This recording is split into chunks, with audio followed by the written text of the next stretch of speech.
morning, student. How are you?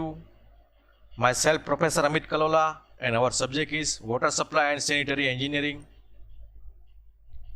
And topic to be discussed today of treatment of the water chapter is disinfection, method of the disinfection, and type of the chlorination process. Dear student, in the last lecture, we have discussed about the pressure type RSF, dual media filter, operating of the pressure type RSF, backwashing system, and the most important topic is comparison of the slow and rapid sand filter. So today we start with the disinfection.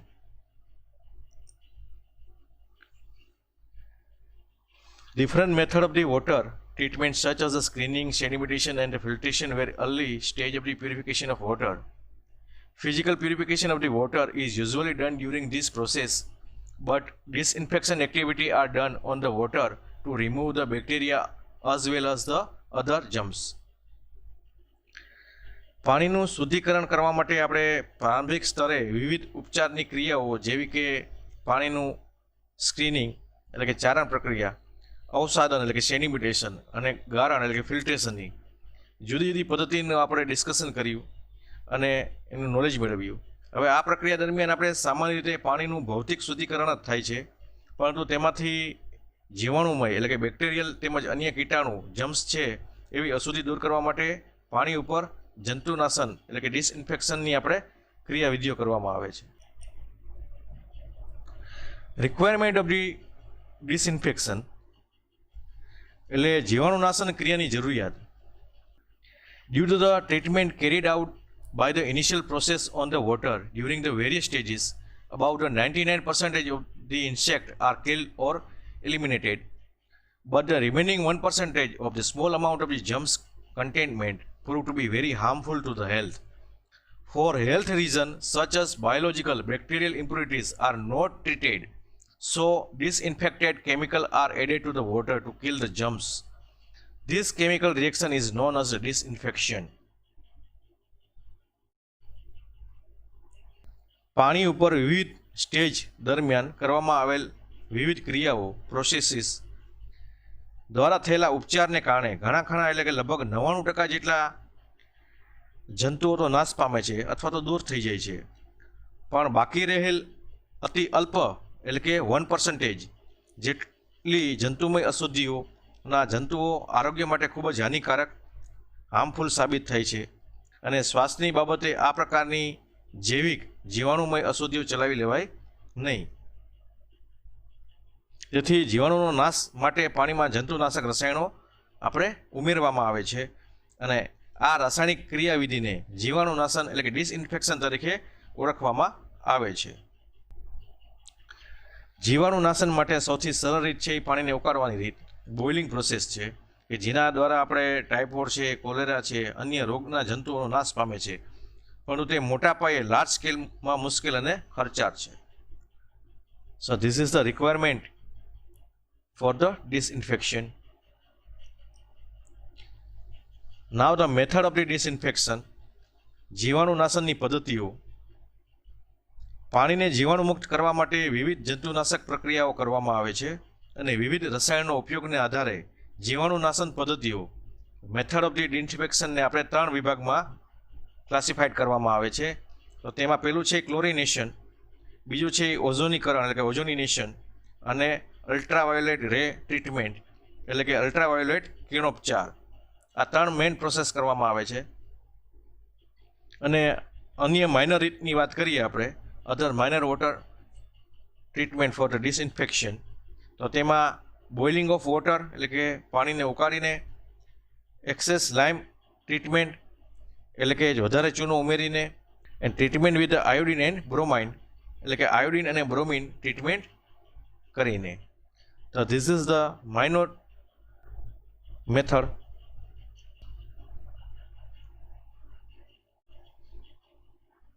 Now the initial properties of the chemical use for the disinfection should be એટલે કે જીવાણુનાશન માટે ઉપયોગમાં લેવાતા રસાયણની આવશ્યક ગુણધર્મો આપણે કેવા હોવા જોઈએ. The chemical use must be harmless એટલે કે ઉપયોગમાં લેવાતા રસાયણો છે એ ઉપભોક્તાને બિન હાનિકારકતા એટલે કે હાર્મલેસ હોવા જોઈએ.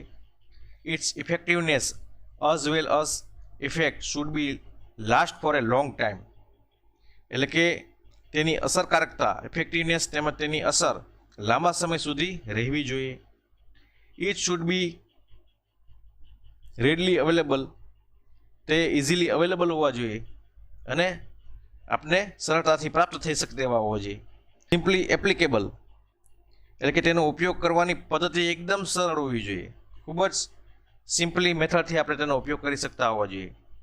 And should not be more expensive or costly, તે વધારે ખર્ચાળ કે મોંઘા પણ ન હોવા જોઈએ. There is a cheap in cost. તો જીવાણુનાશન માટે ઉપયોગમાં લેતા રસાયણોમાં તે બિનહાનિકર્તા હોવા જોઈએ, તેની અસર લાંબા સમય સુધી રહેવી જોઈએ, તે સહેલાઈથી પ્રાપ્ત થઈ શકે તેવા હોવા જોઈએ અને તેની કાર્યપદ્ધતિ સરળ રહેવી જોઈએ અને તે ખર્ચાળ અને મોંઘા ન હોવા જોઈએ. Now we start the first method is chlorination. Chloronikरण. The chlorination is there is a generally adept and a widely used method for the disinfection. This method uses chlorine or its various compound of the chlorine to kill the insect in the water. Chlorine is used for water for disinfection process. ક્લોરીનીકરણની પ્રક્રિયા છે એ જીવાણુનાશનની સામાન્ય સ્વીકૃત અને મોટા પાયે ઉપયોગમાં લેવાતી પદ્ધતિ છે અને આ પદ્ધતિમાં ક્લોરીન અથવા તો તેના વિવિધ સંયોજનો કમ્પાઉન્ડ ઓફ ધી ક્લોરીનનો ઉપયોગ કરી અને પાણીમાં રહેલા જંતુઓને નાશ કરવામાં આવે છે. Now chlorine is used for water for disinfection process. ક્લોરીનની પ્રક્રિયાઓ કરવા માટે એના વિવિધ સ્વરૂપોમાં ક્લોરીનનો ઉપયોગ કરવામાં આવે છે. તેમાં પહેલું છે તે વાયુમય સ્વરૂપ ક્લોરીન, ગેસિયસ ક્લોરીન, પ્રવાહી chlorine, liquid form of chlorine, bleaching પાવડરના સ્વરૂપે chlorine, chlorine in the form of the bleaching powder, ડાયઓક્સાઇડના સ્વરૂપ, dioxide form of chloride and ક્લોરીનનું ક્લોરેમાઇન સ્વરૂપ, chloramine form of the chlorine. તો આ વિવિધ સ્વરૂપે ક્લોરીનનો ઉપયોગ કરવામાં આવે છે. Now the next topic is the advantages of method of the chlorination. Chlorination પદ્ધતિના ફાયદાઓ. Chlorine is easily available in the gaseous, liquid and the powder form. Chlorine વાયુ, પ્રવાહી અને પાવડર સ્વરૂપે આપને ઇઝીલી અવેલેબલ છે. Chlorine in the water can dissolve at the instant rate of 7000 mg per litre. પાણીમાં chlorine 7000 mg per litre જેટલા ત્વરિત દરથી dissolve થઈ શકે છે. પાણીમાં ક્લોરીનના બાકીના અવશેષો બિનહાનિકારક છે. Residual chlorine in the water is the harmless. Immediate and the heavy toxic effect on the microorganism in the water. પાણીમાં સૂક્ષ્મ જીવાણુ ઉપર તાત્કાલિક અને ભારે વિષયુક્ત અસર કરે છે, જેથી જીવાણુઓની વૃદ્ધિ ક્રિયા મેટાબોલિઝમ સ્તરે બંધ થઈ જાય છે. લોંગ લાસ્ટિંગ ઇફેક્ટ, લાંબા સમય સુધી એની અસરકારકતા રહે છે. Reliable and the economical action, વિશ્વસનીય અને સસ્તી ક્રિયા પદ્ધતિ છે. તો આ રીતે ક્લોરીનની પદ્ધતિના ઘણા ફાયદાઓ છે. ક્લોરિનેશન ડોઝિસ, એટલે કે ક્લોરિનેશન માટે જરૂરી ક્લોરીનની માત્રા. Needed to disinfect water, the doses of the chlorine depend on the amount and the type of the bacteria containment in it. એટલે પાણીને જંતુમુક્ત કરવા માટે જરૂરી ક્લોરીનની માત્રાનો આધાર તેમાં રહેલા જીવાણુયુક્ત અશુદ્ધિઓના પ્રમાણ અને પ્રકાર ઉપર રહેલો હોય છે. Different sample of the same size of the water are taken. Chlorine is to added to it, then 10 to 20 minutes of the contact period obtained. From all these observations, the residual chlorine which is obtained from 0.05 to 0.02 mg per liter is the amount of the chlorine for the chlorination doses for the chlorination process. એટલે પ્રાયોગિક રીતે ક્લોરીનની માત્રા નક્કી કરવા માટે પાણીના એક સમાન માપનના વિવિધ નમૂના લેવામાં આવે છે અને તેમાં જુદી જુદી માત્રામાં ક્લોરીન એડ કરવામાં આવે છે. ત્યારબાદ 10 થી 20 મિનિટના કોન્ટેક્ટ પીરિયડ પછી તેમાં અવશેષની માત્રા એટલે કે રેસિડ્યુઅલ ક્લોરીનની ક્વોન્ટિટી મેળવવામાં આવે છે અને આ બધા અવલોકન ઉપરથી ક્લોરીનની જે લઘુત્તમ માત્રા વડે 0.05 થી 0.02 mg પર લીટર જેટલો રેસિડ્યુઅલ આપણે ક્લોરીન પ્રાપ્ત થાય તે ક્લોરીનની માત્રાને ક્લોરિનેશન માટેની આવશ્યક માત્રા એટલે કે ક્લોરિનેશન ઓફ ડોસીસ કહેવામાં આવે છે.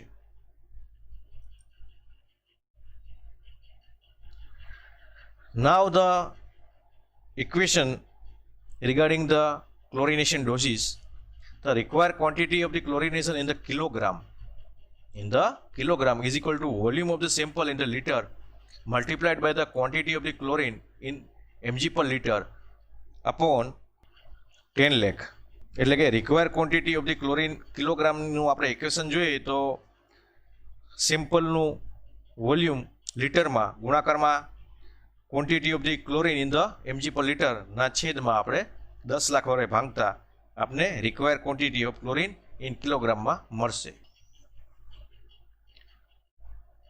Now the various forms of the chlorination process, એટલે કે ક્લોરિનેશન પ્રક્રિયાના વિવિધ સ્વરૂપો, almost cold the types of the chlorination process.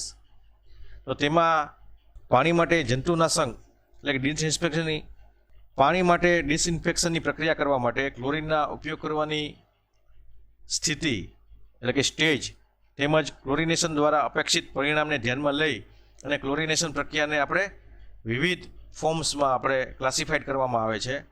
તેમાં પ્લેન ક્લોરિનેશન એટલે કે સાદું ક્લોરિનેશન, પ્રી ક્લોરિનેશન એટલે કે પૂર્વ ક્લોરિનેશન,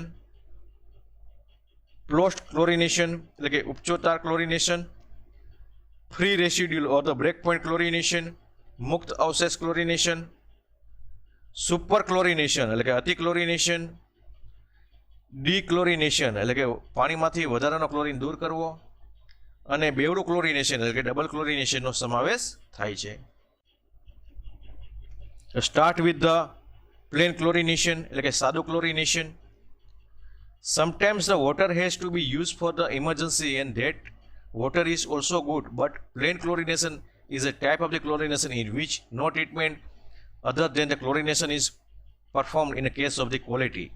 અમુક સમયે પાણીનો તાત્કાલિક ઉપયોગ ઇમરજન્સીમાં યુઝ કરવાનો હોય અને તે પાણી પણ સારી ગુણવત્તા ધરાવતું હોય તો તેવા સંજોગોમાં માત્ર ક્લોરિનેશન સિવાય અન્ય ઉપચાર પ્રક્રિયાઓ કરવામાં ન આવે તેવા પ્રકારના ક્લોરિનેશનને આપણે સાદું ક્લોરિનેશન કહેવામાં આવે છે એટલે કે પ્લેન ક્લોરિનેશન કહેવામાં આવે છે. For plain chlorination usually 0.5 ppm of the chlorine is added. Simple chlorination remove organic impurities as well as color pigmentation. સાદા ક્લોરિનેશન માટે સામાન્ય રીતે 0.5 ppm જેટલી માત્રામાં ક્લોરિન એડ કરવામાં આવે છે અને સાદા ક્લોરિનને પરિણામે જંતુનાશક ઉપરાંત પાણીમાં રહેતી કાર્બનિક અશુદ્ધિઓ તેમજ રંગીનપણું પણ દૂર થાય છે, કલર પણ દૂર થાય છે. નેક્સ્ટ આવે છે પ્રી ક્લોરિનેશન એટલે કે પૂર્વ chlorination. About 1.5 to 0.5 ppm of the chlorine is added before the water filtration process. This type of the chlorination is pre-chlorination by chlorine before it enter the water basin or enter the suction pipe. For pre-chlorination doses is added. Oxidation of the excess substance in the water due to the pre-chlorination remove the taste as well as odor. In addition, the cleaning period of the filtrant can be extended. પૂર્વ ક્લોરિનેશનમાં ઘણી વખત આપણે filter ઉપરનો જીવાણુ ભાર ઘટાડવા માટે પાણીની filtration પ્રક્રિયા પહેલાં લગભગ 0.1 થી 0.5 ppm આસપાસ માત્રાનો છે ને એ ક્લોરિન આપણે એમાં એડ કરવામાં આવે છે. તો આ પ્રકારના ક્લોરિનેશન આપણે પૂર્વ ક્લોરિનેશન એટલે કે પ્રી ક્લોરિનેશન કહેવામાં આવે છે. હવે પ્રી ક્લોરિનેશન કરવા માટે પાણી બેઝિનમાં પ્રવેશે તે પહેલાં કે સક્શન પાઇપમાં દાખલ થતાં પહેલાં તેમાં આપણે ક્લોરિનનો ડોઝ ઉમેરવામાં આવે છે. પ્રી ક્લોરિનેશનને કારણે પાણીમાંના વધારાના પદાર્થોનું ઓક્સિડેશન થવાથી સ્વાદ તેમજ ગંધ પણ દૂર થાય છે. તે ઉપરાંત ફિલ્ટરની સફાઈ કરવાનો ગાળો પણ આપણે વધારી શકીએ છીએ. તો this is the pre chlorination. Post chlorination એટલે કે ઉપચારોત્તર chlorination. After the all process of the water treatment 0.10 to 0.20 ppm free residual chlorine available. This is the known as the post treatment chlorination. Post chlorination is the considered a standard treatment. Every water works scheme adopt this action. પાણીના ઉપચારની બધી જ ક્રિયાવિધિઓ પૂરી થયા બાદ લગભગ 0.10 થી 0.20 ppm જેટલો મુક્ત chlorine એટલે કે ફ્રી ક્લોરીન મળી રહે તે રીતે આપણે વધારાનો ડોઝ આપવાની પ્રથાને ઉપચારોત્તર ક્લોરિનેશન એટલે કે ઉપચાર પછીનું ક્લોરિનેશન તરીકે ઓળખવામાં આવે છે અને પોસ્ટ ક્લોરિનેશનને પ્રમાણિત ઉપચાર સ્ટાન્ડર્ડ ટ્રીટમેન્ટ તરીકે ગણવામાં આવે છે અને સામાન્ય રીતે દરેક પાણી પુરવઠા યોજનાઓ છે તે આ ક્રિયા અપનાવે છે.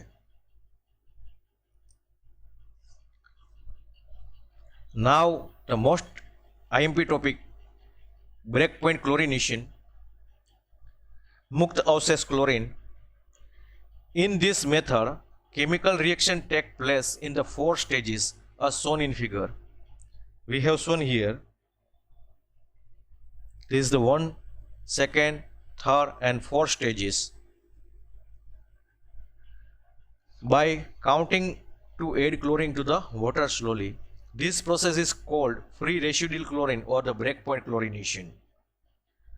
હવે આ પદ્ધતિમાં પાણીમાં ક્લોરીનની માત્રા ધીમે ધીમે ઉમેરવાનું ચાલુ રાખવાથી આપણે ફિગરમાં જોઈએ છે તેમ 4 તબક્કાના સ્ટેજમાં રાસાયણિક ક્રિયાઓ થાય છે અને આ ક્રિયાવિધિને મુક્ત અવશેષ ક્લોરિનેશન, ફ્રી રેસિડ્યુઅલ ક્લોરીન અથવા તો બ્રેક પોઈન્ટ ક્લોરિનેશન કહેવામાં આવે છે.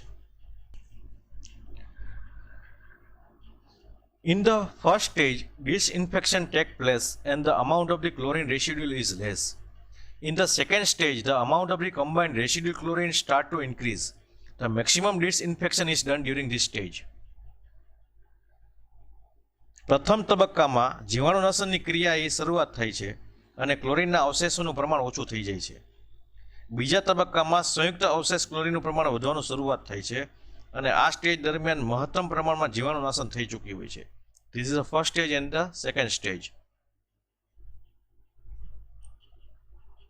In the third stage is the separation of the chloramine and the chloroorganic compound, during which odor and taste spoilage continue to occur. Oxidation of the organic matter in the water can continue. ત્રીજા તબક્કામાં છે એ ક્લોરોમાઇન અને chloro organic સંયોજનો એટલે કે chloro organic કમ્પાઉન્ડનું વિભાજન થાય છે અને જે દરમિયાન પાણીમાં વાસ આવવાની અને સ્વાદ બગડી જવાની ઘટના બને છે અને આ પછી ક્લોરીન ઉમેરવાનું ચાલુ રાખવાથી પાણીમાં કાર્બનિક પદાર્થોનું ઓક્સિડેશન ચાલુ રહે છે. Oxidation of the organic matter in the water can continue. It is the third stage. In the fourth and the last stage, the bad odor and the taste in the water is removed and the oxidation of the organic matter ends. Free chlorine is obtained at the point shown in the figure here. It is known as the break point. હવે ચોથા અને અંતિમ તબક્કામાં પાણીનું માંથી છે ને એ ખરાબ વાસ અને સ્વાદ દૂર થઈ જાય છે અને કાર્બનિક પદાર્થોનું પણ ઓક્સિડેશનનું કામ સમાપ્ત થઈ ગયું હોય છે. હવે આપણે જોયું એ પોઈન્ટ કે આ પોઈન્ટની આગળ મુક્ત ક્લોરીન પ્રાપ્ત થાય છે જેને આપણે બ્રેક પોઈન્ટ ક્લોરિનેશન તરીકે પણ ઓળખવામાં આવે છે. અને પ્રાયોગિક રીતે તારણ થાય છે કે from practically point of view break point પછી આશરે 0.1 થી 0.2 ppm જેટલું મુક્ત ક્લોરીન મળે ત્યાં સુધી ક્લોરિનેશન કરવાથી પાણી દૂષિત થતું આપણે રોકી શકીએ છીએ. Now next point is the superchlorination. Chlorine level in the water need to be increased to control the situation when an infection disease outbreak occur and the amount of the organic impurities in the water increase. Breakpoint chlorination in the such circumstance, extra chlorine is to be added. This action is called the superchlorination process. Adding the extra chlorine to water in this way can be done during any one or more phases. Usually 0.5 to 2 ppm of the ultra chlorination is done in the post breakpoint phase. હવે જ્યારે ખૂબ જ રોગચાળો ફાટી નીકળે ત્યારે એવું વાતાવરણ સર્જાય છે અને પાણીમાં કાર્બનિક અશુદ્ધિનું પ્રમાણ પણ વધારે થઈ જાય છે ત્યારે આ સ્થિતિને આપણે કંટ્રોલમાં કરવા માટે પાણીમાં ક્લોરીનની માત્રા આપણે વધારવી પડે છે. હવે આવા સંજોગોમાં બ્રેક પોઈન્ટ ક્લોરિનેશન બાદ વધારાનો ક્લોરીન આપણે એડ કરવામાં આવે છે. તો આ પ્રક્રિયાને આપણે અતિ ક્લોરિનેશન ક્રિયા એટલે કે સુપર ક્લોરિનેશન પ્રોસેસ તરીકે ઓળખવામાં આવે છે. પાણીમાં આ રીતે વધારાના ક્લોરીનને ઉમેરવાની ક્રિયા કોઈપણ એક અથવા તો વધારે સ્ટેજ દરમિયાન આપણે કરી શકીએ છીએ. સામાન્ય રીતે બ્રેક પોઈન્ટ બાદના તબક્કામાં 0.5 થી 2 ppm જેટલું માત્રાનું અતિક્લોરિનેશન કરવામાં આવે છે, અથવા ફિલ્ટ્રેશનની ક્રિયા બાદ પણ આ ઉમેરો આપણે કરી શકીએ છીએ. હવે અતિક્લોરિનેશનને કારણે પાણીમાં ક્લોરીનની વધારે પડતી વાસ આવે છે અને સ્વાદ પણ ફરી જાય છે. જેથી પાણીમાંનો આ વધારાનો ક્લોરીન જાહેર જનતા સુધી પહોંચે તે પહેલાં તેનું ડિક્લોરિનેશન કરી અને વધારાનો ક્લોરીન આપણે દૂર કરવામાં આવે છે. ડિક્લોરિનેશન, પાણીમાંના વધારાના ક્લોરીનને દૂર કરવું. The taste of the water change when the amount of the chlorine in the water is high due to the excessive chlorination or any other reason. In addition, it has a bad odor. During this dechlorination, a small amount of the chlorine residue is retained, which goes into the water supply system and also helps in the disinfection in the further system. અતિક્લોરિનેશનની હિસાબે અથવા તો કોઈ પણ કારણોસર પાણીમાં જ્યારે ક્લોરીનનું પ્રમાણ વધારે થઈ જાય ત્યારે પાણીનો સ્વાદ છે એ પરિવર્તન થઈ જાય છે અને તેમાં થોડીક વાસ પણ આવે છે, અથવા આ પાણીનું ડિક્લોરિનેશન કરવામાં આવે છે. આવા ડિક્લોરિનેશન દરમિયાન થોડો ક્લોરીન અવશેષ રૂપે રાખવામાં આવે છે, જે વોટર સપ્લાયમાં આગળ વધે છે અને તેમાં આગળની સિસ્ટમમાં પણ જંતુનાશન કરવામાં આપને મદદરૂપ થાય છે. Aeration, exposure to the sun or the use of the chemical compound are used to dechlorination excess chlorine in the water. The compound usually used for the dechlorination process is sodium bisulfate, sodium sulfate, sodium thiosulfate, activate carbon, potassium permanganate and the sulfur dioxide. હવે પાણીમાંના વધારા chlorine માટે ડિક્લોરિનેશન કરવા માટે એરિએશન પદ્ધતિ, તડકામાં ખુલ્લા મૂકવાની પદ્ધતિ અથવા તો રાસાયણિક સંયોજનના ઉપયોગની પદ્ધતિ અપનાવવામાં આવે છે. ડિક્લોરિનેશન માટે સામાન્ય રીતે sodium bisulphate, sodium sulphate, sodium thiosulphate, activate carbon, potassium permanganate જેવા સંયોજનનો આપણે ઉપયોગ કરવામાં આવે છે. Now next is the double chlorination, બેવડું chlorination. Double chlorination is done to disinfect contaminate raw water with the excessive germs. Chlorine is added at more than one point during the disinfection operation for the double chlorination of water. Pre-post chlorination and the post chlorination are usually done. Double chlorination can result in more disinfection from contaminated water, thus the reducing the load on the filter and other treatment as well as reducing the amount of the greenery in the water. બેવડું chlorination વધારે પડતા જીવાણુવાળા દૂષિત કાચા પાણીનું જંતુનાશન કરવા માટે બેવડું chlorination કરવામાં આવે છે. પાણીમાં બેવડા ક્લોરિનેશન માટે જંતુનાશનની ક્રિયા દરમિયાન એક કરતાં વધારે પોઈન્ટ આગળ ક્લોરીન ઉમેરવામાં આવે છે અને સામાન્ય રીતે પૂર્વ ક્લોરિનેશન અને પોસ્ટ ક્લોરિનેશન કરવામાં આવે છે. બેવડા ક્લોરિનેશન પરિણામે દૂષિત પાણીમાં વધારે પ્રમાણમાં જંતુનાશન આપણે કરી શકીએ છીએ. તેથી ફિલ્ટર અને અન્ય આપણે પ્રોસેસ ઉપરનો ભાર ઘટે છે, તેમજ પાણીમાં લીલ વૃદ્ધિનું પ્રમાણ પણ ઘટે છે. So this is the process of the double chlorination and the types of the chlorination process. Now the next method is the ozonization. Ozone is an excellent disinfectant. The effectiveness of ozone in the disinfecting water is due to its oxidizing power. Ozone is a temporary isotope of oxygen, which contains the 3 atoms of the oxygen. It is denoted by the noun O3. When the ozone is converted into the stationary particle, it has a oxygen. It produces a nascent oxygen O. So it is give O3 is give O2 plus O. O3 is the ozone, O2 is the oxygen and the O is the nascent oxygen. તો ozone છે એ એક ઉત્તમ જીવાણુનાશક છે. પાણીને જીવાણુનાશન બનાવવા માટે ઓઝોનની અસરકારકતા તેમાં રહેલા ઓક્સિડાઇઝિંગ પાવરને લીધે હોય છે. ઓઝોન ઓક્સિજનના અસ્થાયી આઇસોટોપ છે, જેમાં ઓક્સિજનના 3 પરમાણુ એટમ્સ હોય છે. હિયર O3, જેને O3 વડે દર્શાવવામાં આવે છે. હવે જ્યારે ઓઝોનનું સ્થાયીકરણનું રૂપાંતર થાય છે, એટલે કે ઓક્સિજન O2 બને છે અને ત્યારે અવિકસિત ઓક્સિજન O પણ ઉત્પન્ન થાય છે. તો there is a O3 gives the oxygen O2 plus nascent oxygen O.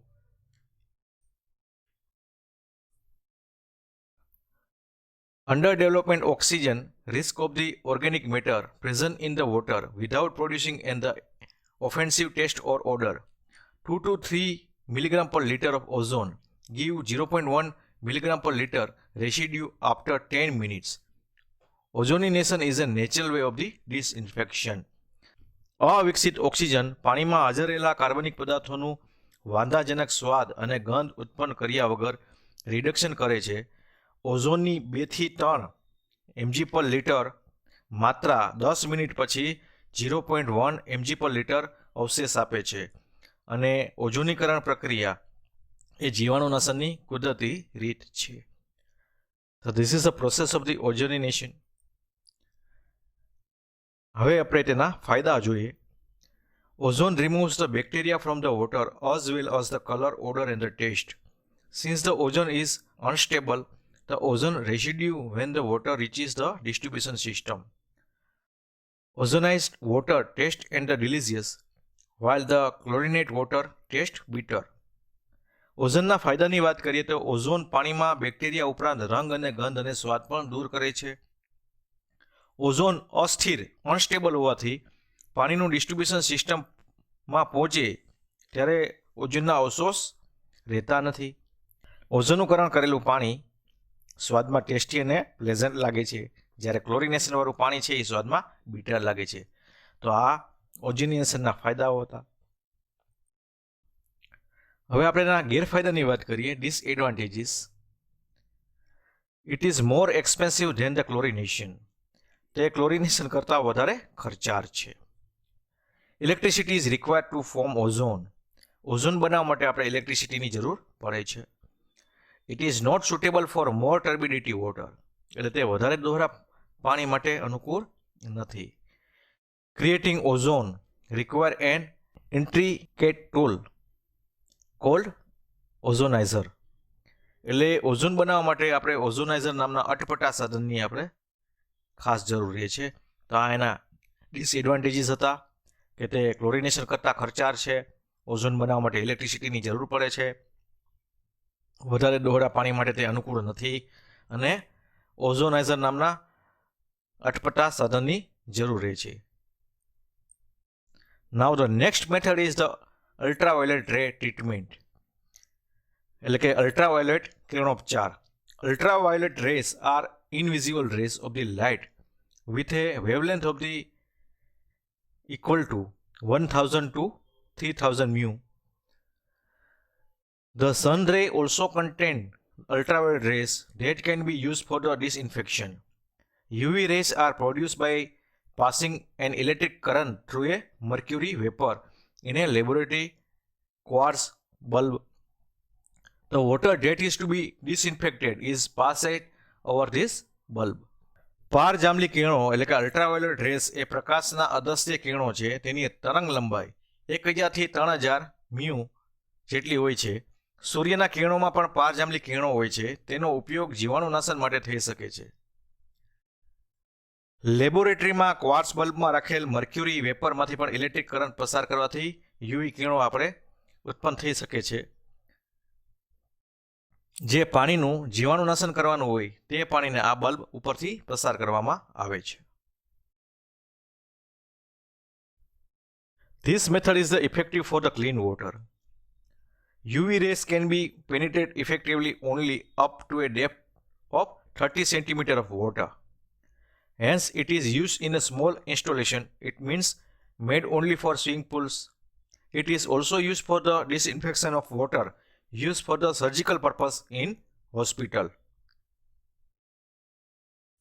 આ રીત આમ જુઓ તો સાફ પાણી માટે ખૂબ જ અસરકારક છે અને પાણીની ઊંડાઈ 30 સેન્ટીમીટર સુધી યુવી કિરણો અસરકારક રીતે ભેદી શકે છે. એટલે તેનો ઉપયોગ નાના સંસ્થાપન એટલે કે સ્વિમિંગ પુલ માટે આપણે કરી શકીએ છીએ. તે ઉપરાંત હોસ્પિટલમાં સર્જિકલ માટે વપરાતા સાધનો અને જીવાણુનાશન કરવા માટે આ રીત વપરાય છે. Now, its advantages. અલ્ટ્રાવાયોલેટ રે ટ્રીટમેન્ટના આપણે ફાયદાઓ જોઈએ. It is use does not produce any taste or odour in the water. તેના ઉપયોગથી પાણીમાં કોઈપણ જાતના સ્વાદ કે ગંધ ઉત્પન્ન થતા નથી. There is a no danger of the overdose. એટલે કે ઓવરડોઝનો પણ ભય રહેતો નથી. તે એના ફાયદા છે. એના ડિસએડવાન્ટેજની વાત કરીએ આપણે તો, ગેરફાયદાની વાત કરીએ તો, આવા કિરણો ઉત્પન્ન કરવામાં ખર્ચ વધુ આવે છે. Expensive cost in the production such rays. The use of the such rays does not cause residual action. આવા કિરણોના ઉપયોગથી અવશેષની ક્રિયા થતી નથી. તો આ એના ગેરફાયદાઓ હતા. Thank you, student. Today we have discussed about the disinfection, process of the disinfection, method of the disinfection, chlorination, types and the various form of the chlorination process. તેમાં આપણે plain chlorination, pre chlorination, post chlorination, break point chlorination, super chlorination, dechlorination અને double ક્લોરિનેશનનું discussion કર્યું. તેમજ ઓઝોનીકરણ અને ultraviolet કિરણોપચાર મેથડની પણ આપણે discussion કર્યું. તેમજ તેના ફાયદા અને ગેરફાયદાનું પણ આપણે નોલેજ મેળવ્યું. Thank you.